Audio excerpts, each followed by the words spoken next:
Jesus. Good afternoon. Good afternoon. Direction Forward Memphis. This is Neil Lewis with you here once again.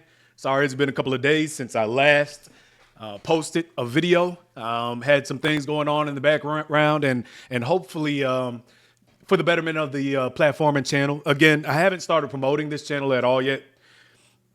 So if you visit and you don't see a lot of views under the under the videos, please don't think that it's just because it's a bad video.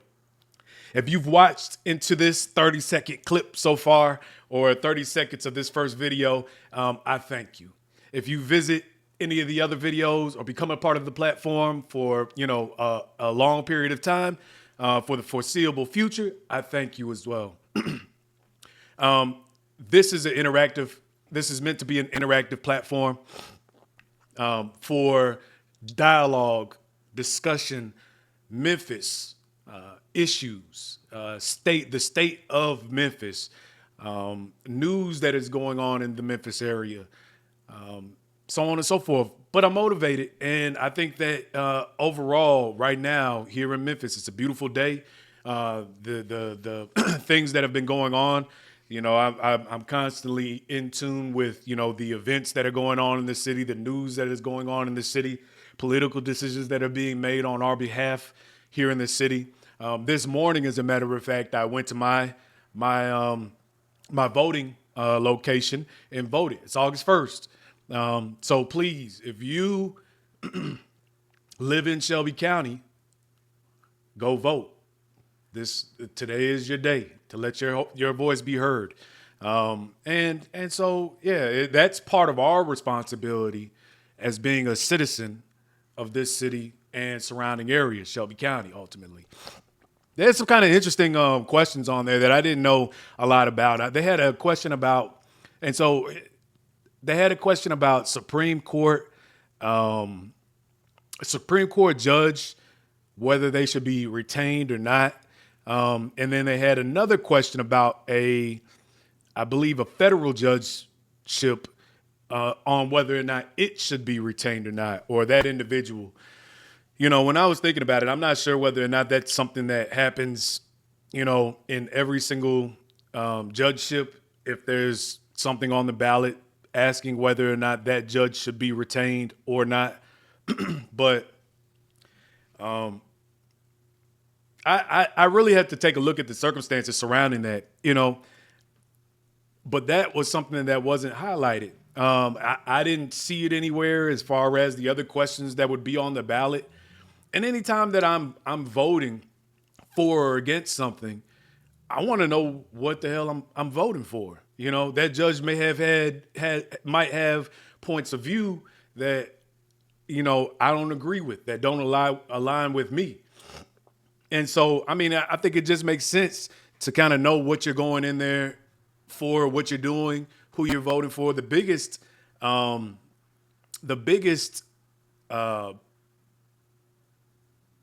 of the ballot for me was the Shelby County Clerk's office, or the Shelby County Circuit Court office. And whether or not you're going to vote for Lisa Arnold or Tammy Sawyer. Tammy Sawyer being the Democrat, Lisa Arnold being the Republican. But there were a couple of other questions on the ballot that, for one, I believe, one was United States Senate District 9, which is our district. And it had a number of names. And then another one was for another Senate seat that I had no familiarity with any of the people that were on that list. So, what do? You can abstain. Would probably be the smartest choice. If you don't know what that person is, what they are for or against, or how they align with who you are or who I am, sometimes the best thing to do is just not vote at all on that particular thing. Because, you vote for somebody and they end up doing something totally opposite from what you believe. I mean, that could be, a detrimental thing. And then you have to look at what's the length of time between when you just voted and then the next time that you vote. So, it's each individual's decision, and what you feel like sits right with you. But yeah, just something to chew on and think about when you go to that ballot box today, which hopefully all of you all are doing. I've been kind of wrapped up in this whole, Donald Trump thing and the National Black Journalist or the National Association of Black Journalists deal, and that whole that whole thing was just absolutely crazy. All I know is if you want 4 more years of pure chaos at the top, that's the person, I guess, for you. If you like pure chaos, I want to feel safe. I want to know the person that's making the decisions on my behalf has a clear and consistent mind. They're not, focused on themselves. They are not the center of their own world. You know what I mean? And or at least give the perception that you're not. I guess a lot of people lean toward the Donald Trump thing because, at least he's real. You know what I mean? At least he says it and puts it all out there. I don't know if that doesn't make me feel comfortable. You know what I'm saying? That does not make me feel comfortable. You might agree with some of his policies. I'm sure that there's some policies in there that, you know what I mean, I could run with. But the danger that's presented also because of XYZ. So I'm just saying that, and I'm not taking a position one way or the other, because I want to stay in the middle. I deal with facts, and my opinion doesn't matter to someone else. You know what I mean? Or it doesn't have an effect on their life necessarily. They have to make the decisions for them. I just see a lot of things that are, it's uncomfortable for me. I'll put it like that. I just feel like sometimes, it's, he can get a little loose. You know what I'm saying? And I think he knows exactly what he's doing for sure. So anyways, back to Memphis. Sorry to go off on that whole little tirade because national politics is not my thing. Politics really is not my thing. The thing about the Direction Forward Memphis platform, to be totally honest, is to focus on the state of Memphis, Tennessee. The state as in how we are doing right now. And paying attention to what decision makers are doing. How effective is it? The issues that we know that exist here in Memphis. Are they being identified? Are there plans being put in place to remedy those issues, the identified issues, all that good stuff? And and so the reason for the platform is to make sure we shine a light on those things, identify certain things that could possibly move us in a forward direction, and then evaluate the progress of that plan. Also talking about, just general things that we all may have in common. And again, if you're not in the Memphis, Tennessee area, I'm sure that the old saying, there's nothing new under the sun.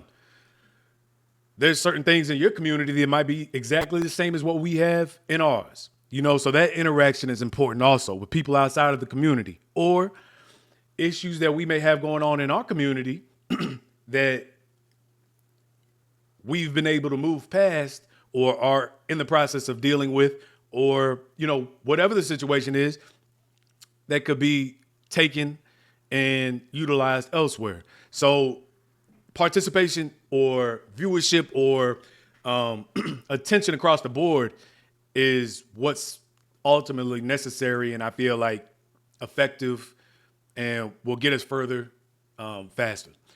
So anyways, there's a story that came out, and it was actually 3 weeks ago now. But one of the Memphis Lights, we've talked about Memphis Light Gas and Water a few times.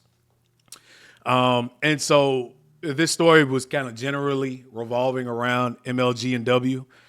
So I felt it prudent to at least take a look at it and see what it's saying.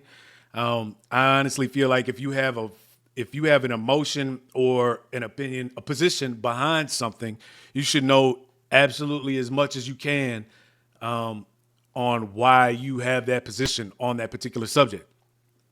So here's a report that came out, exposes high energy costs, straining nearly half of Memphis families, calls for efficiency reforms. All right. And a recent report, and this is by Hoodline. All right. A recent report has brought to light the disproportionate energy burden shouldered by families in Memphis, with nearly half of the residents grappling with high utility costs. According to the Southern Environmental Law Center, over 48% of Memphians spend a significant slice of their income on power bills. True. Defining an energy burden as high when it surpasses 6%. The national mean lingers below 4%, yet Memphis residents face a median energy plight of 5.6%, with numbers soaring to 7% in predominantly black communities like South Memphis. Keyshawn Pearson, president of Memphis Community Against Pollution, articulated the struggles of South Memphis families to the Southern Environmental Law Center. This study shows what we regularly hear from the community members in South Memphis. Too many families in South Memphis are forced to go without basic needs like food, housing, and medicine because a large portion of their income is being used to pay their utility bills. Pearson's assertion underscores the ripple effect high energy costs have on the quality of life and economic stability in these neighborhoods. Study ties inefficient housing, lack proper insulation, and modern cost-effective appliances as a significant contributor to high utility bills. Energy efficiency advancements, according to experts, could alleviate the financial strain for many of these families. Still, the Tennessee Valley Authority has been criticized for its sizable investments in fossil fuels over the energy-saving programs. Critics, including Amanda Garcia, a senior attorney at the Southern Environmental Law Center, have chastised TVA for overlooking energy efficiency as pivotal in a strategy to mitigate customer expenses tied to TVA's expansive gas projects. Contradicting the critical voices, and a spokesperson for the TVA highlighted existing initiatives aimed at reducing energy expenses. We agree that energy burden is an important issue that many people face, particularly in Memphis. The representative told WREG that's why we're out in the community investing millions of dollars in programs like Home Uplift, helping people make their homes more energy efficient and lowering their bills. We have an entire website, energyright.com, dedicated to helping people reduce their bills. TVA has alluded to the increase in their wholesale rates as a necessary adjustment to accommodate the influx of Tennessee newcomers. Advocacy for energy reform has been a rallying cry from both Pearson and Garcia, who stressed the need to champion cleaner, more affordable power solutions. Garcia has been vocal about the urgency for Memphis residents to demand better. Meanwhile, TVA extends costly-saving advice to customers, such as getting thermostats to 78 degrees, a measure they claim should save energy costs significantly. The quest for energy efficiency in Memphis is echoed by many, with clear signs of struggle among the residents and a push for the responsible parties to invest in greener, cost-effective alternatives. Yeah, look, let's take a look at this bad boy, because it's kind of crazy that, a lot of money does go into our energy bills here in Memphis. A lot of money. I can't imagine what it would be like to own a brick and mortar business in Memphis. You're talking about $1,000 a month just on utilities, and that's just to cool and provide electric to, a large space. Keeping energy, your thermostat to 78 degrees. Come on, man. How much, I generally, what's the point of having air conditioning?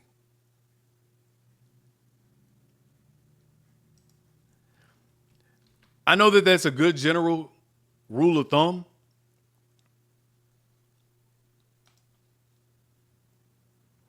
but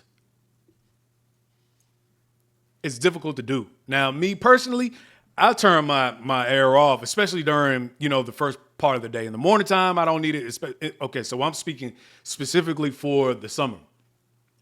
So I turn my air off during the first part of the day, and then probably like around 2, 3-ish, when it starts to get extremely hot outside, then I'll go and I'll turn on. But if you're in an upstairs area versus a bottom floor area, it's going to be different. There's a lot of situations where you don't have any choice. You have to run that AC unit, and that's what it's there for. So I have to be penalized to use the equipment that I purchased, obviously, in some way, shape, form, or fashion. That's what's supposed to make me comfortable in my place. So, okay, so let's take, for example, you own a smaller home that might not have, proper insulation, the energy efficient,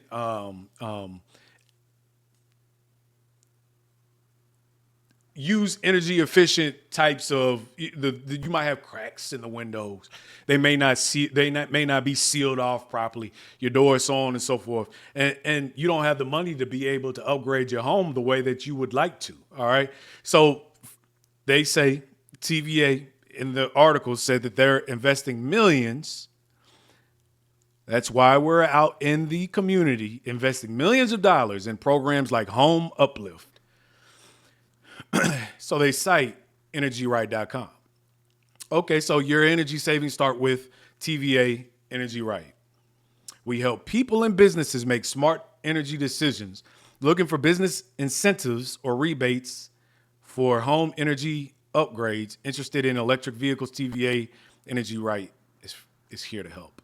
All right, so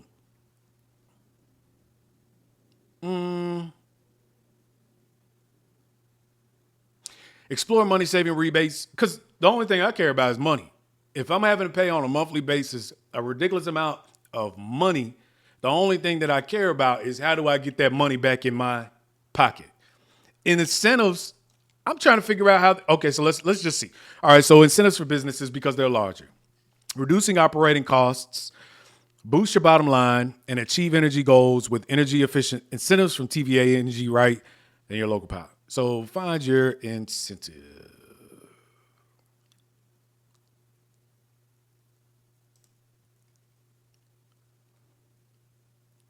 Helping the region save energy.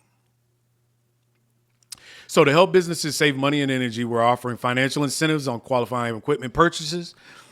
These energy efficiency initiatives are only available through the Preferred Partners Network, a skilled group of TVA vetted commercial and trade contractors that can help your energy goals.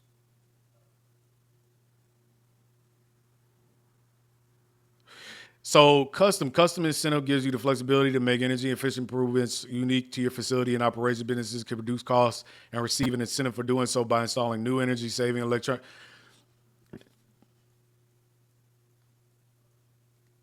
Oh, wow. Upgrading your HVAC systems can yield significant energy savings and improve comfort, air quality. We're offering $80 ton or $175 ton incentives for energy efficient replacements.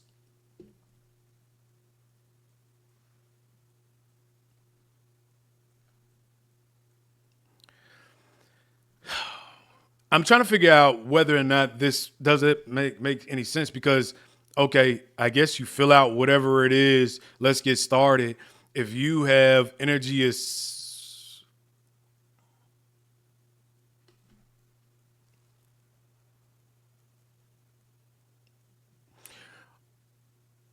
wow, so you actually have to have an application, and then I guess they give you whatever credits based on what you say you have invested in, or you go through that contractor. They come out and they'll do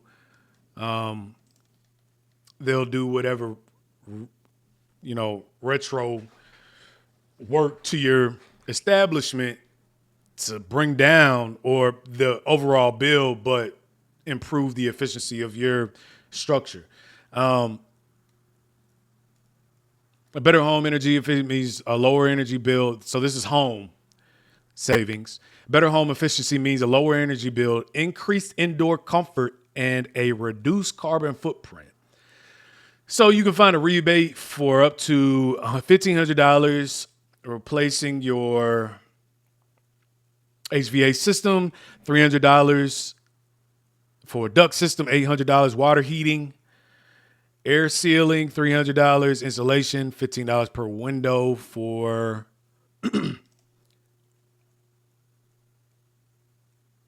wow. Yeah. So you have to find contractors through TVA. You're still coming out of money. And if I'm getting a contractor, how do I know that that bill isn't being up marked? So I end up paying more. I'm still paying the same amount. The biggest thing is okay, if you're gonna do this, if I qualify, I'm low income, I qualify for whatever program, then you pay it. Or I pay a very minimal fee. That makes sense, doesn't it? No? To me it does. Because if I'm already low income, I can't pay out of pocket if I were just to go get Joe Schmo from off the street. Hey, and he's a qualified contractor. I know him. He's good. He might not be through TVA. He's going to charge me $1,000 to caulk and seal all the windows in my house. But if I go through TVA and do the same thing, air sealing, fine rebate. I get a rebate of $300, includes entire home. And then I find a contractor through them. What I'm saying is it's not enough. And I don't know what would make that program better, but it needs to be accessible to the people who can't pay. They can't pay to have their entire house caulked and sealed. And not only, why would I even... Everything needs to be done. So all the different things that they have highlighted here on their energy, it's not only air leakage. It's my HVAC system needs to be replaced. The duct system is bad. Water heating, I got a water heater, it's not leaking, I'm good, but it might be 10, 15 years old and it might not be working as good as but it costs $1,000 to get a new water heater. The air sealing, the insulation, the window, all of that needs to be done to a lot of these houses and some of these communities. And so to give a rebate, it's not ultimately helping me get to where I want to be. Because I still have to have a lot of money in my pocket in order to get these. I'm just getting rebates that might ultimately just take care of tax depending on who I'm dealing with. There's a lot that needs to be done, and the rebates that they offer to me in this quick, just flash look at this particular site and what they're offering, through TVA. Good on them for developing a program. They developed a program where they have contractors that are signed up, so they have more consistent work. It's good on them. And then they can, all right, if you sign up to this program, 10% of what you would normally charge we'll take care of. But it's not helping the person that's sitting in the house that doesn't have adequate income to be able to do all of this work. Yeah, this should be rethought. And if I were in that position, if I worked for TVA, I would say that directly to those people. I get what you claim you're trying to do here, but you're just not, you're not hitting the mark. It's not, it doesn't ring authentic. You're going for the look, not for, impact. So, and as we continue on, we'll obviously be looking at MLG and W utilities and our burden that we currently deal with. We'll be looking at that going down the line. So This is just one more piece of the puzzle. This here isn't the solution. That's obvious. This is inching in the direction of something that could be useful to a certain small segment of people, but this isn't what's the majority of low-income people. This doesn't apply to them.